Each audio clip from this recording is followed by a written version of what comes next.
చిలాకీగా కనిపించే ఏ టీనేజీ అమ్మాయిని చూసినా నా గతం నన్ను జ్ఞాపకాల్లోకి లాక్కెళ్తుంది. నా చెక్కిలిపై కన్నీటి చుక్కలు రాల్చేలా చేస్తుంది. ఎందుకిలా అంటే నా కథ వినాల్సిందే. నేను మంచి మార్కులతో 10 పాస్ అయినప్పుడు ఇంట్లో పెద్ద పండుగే చేశారు. అప్పుడే బాగా చదివి పెద్ద ఉద్యోగం తెచ్చుకుంటానని నాన్నకు మాటిచ్చా. తర్వాత IIITలో సీట్ వచ్చింది. కానీ అక్కడి వాతావరణం నచ్చక అమ్మా నాన్నల్ని వదిలి ఉండలేక తిరిగి వచ్చేసా. సంతూర్లోనే ఇంటర్లో చేరా. కొన్నాళ్ళకి ఓసారి మా బంధువుల అమ్మాయి పెళ్లికి వెళ్ళాం. అక్కడ నన్ను అబ్బాయి చూశాడట. తనకి తొలిచూపులోనే నచ్చేశానని ఇంటి దాకా వచ్చేశాడు. నువ్వు ఎంతలా మాయ చేశావో తెలుసా? నిన్ను చూసిన దగ్గర నుంచి నాకు నిద్ర లేదంటే నమ్ము అంటుంటే నా మనసులో ఏదో గందరగోళం. ఎలా స్పందించాలో తెలియక అక్కడి నుంచి పారిపోయా. అయినా ఆ అబ్బాయి వదల్లేదు. వెంట పడేవాడు. నన్ను పొగుడుతూ ఏవేవో కబుర్లు చెప్పేవాడు. ఆ మాటలకు మెల్లమెల్లగా నాలోనూ అలజడి మొదలైంది. అతడి మాట వినాలని, మళ్ళీ కనబడాలని ఆత్రంగా ఉండేది. కొన్నాళ్ళకే ఎంతలా తన మైకంలో పడిపోయానంటే అతడు నాకు ప్రపోజ్ చేయాలని ఎదురు చూసే అంత. ఆ రోజు తొందరగానే వచ్చేసింది. ఓసారి సరాసరి మా వీధిలోకే వచ్చి నా చేతిలో గులాబీ పెట్టి ఐ లవ్ యూ అన్నాడు.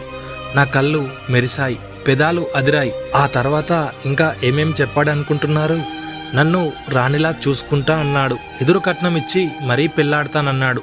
అన్నింటికన్నా ఎక్కువగా నాకు గవర్నమెంట్ ఉద్యోగం వచ్చేదాకా చదివిస్తాననే మాట బాగా నచ్చింది. ఇంకా నో అనడానికి ఏముంది? తనే నాకు ఫోన్ కూడా కొనిచ్చాడు. అప్పటి నుంచి పొద్దంతా ప్రేమ కబుర్లే. చాటుమాటుగా కలుసుకునే వాళ్ళం కూడా. ఓసారి అలాగే చెల్లికి దొరికిపోయాం. అమ్మా నాన్నలకు చెప్పి రచ్చ చేసింది. నేను మాకు పెళ్లి చేయమని మొండికేశా.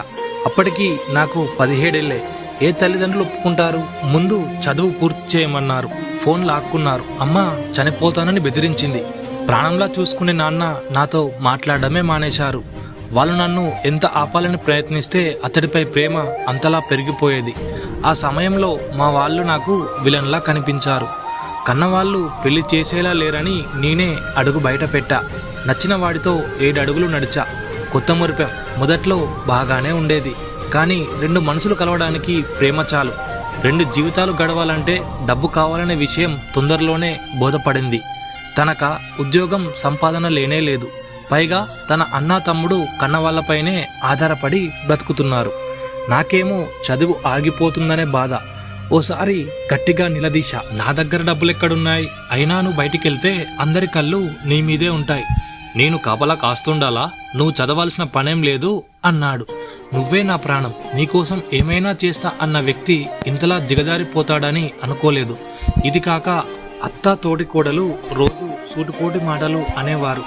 నా పరిస్థితి ఇలా అయితే మా వాళ్ళది మరో వేద. కూతురు వెళ్ళిపోయిందనే బాధలో నాన్న తాగుడుకు అలవాటయ్యారట. అమ్మకు ఆరోగ్యం పాడైంది. ఆ సమయంలో చెల్లినే ఇంటి బాధ్యతలు తనపై వేసుకుంది. ఇలాంటి పరిస్థితుల్లోనూ చదువు కోసం నా మనసు చంపుకొని మరీ కన్నవాళ్ళని సాయం అడగాలనుకున్నాను. వెళ్తే వెళ్ళు, కానీ తిరిగి రాకు అంటూ ఆ మనిషి ముఖం మీదే చెప్పేశాడు. అప్పుడైతే ప్రేమ మీదే అసహ్యం వేసింది. గుండెల్లో గుణపం దించిన కన్నవాళ్ళు నన్ను మళ్ళీ ఆదరించారు. తర్వాత మా బంధం నిలపాలని ప్రయత్నించారు. నా భర్తను మా ఇంటికే తీసుకొచ్చారు. కానీ తనేం చేసేవాడు కాదు. 3 పూటలా తినడం, హీరోలా పోజులు కొట్టడం, కనీసం ఏదైనా పని చేద్దామని ప్రయత్నించేవాడు కూడా కాదు. నేను నిలదీస్తే అరవడం, తిట్టడం, ఒక్కోసారి కొట్టడం. ఈ కష్టాల సుడిగుండంలోనే నాకు పాప పుట్టింది. ఏళ్ళు గడుస్తున్నాయి. అయినా తను బాధ్యతలు తెలుసుకుంటేగా. మరోవైపు నా చెల్లి మంచి ఉద్యోగం సాధించింది. కన్నవాళ్ళు చూసిన సంబంధం చేసుకొని మంచి జీవితం గడుపుతుంది. చదువు లేక మంచి జీవితం దక్కక నేను రెండింటికి చెడిపోయిన దాన్ని అయ్యాను. అతడికి విడాకులు ఇచ్చేయి, మా దగ్గరే ఉండు, కనీసం ప్రశాంతత అయినా దక్కుతుంది అని ఎన్నోసార్లు బతిమాలింది చెల్లి.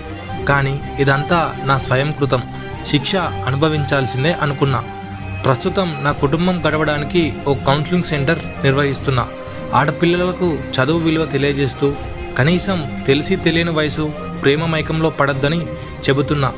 ఇదంతా చదివాక కొందరైనా తెలిసి తెలియని వయసులో ప్రేమ మైకంలో పడద్దని చెబుతున్నా.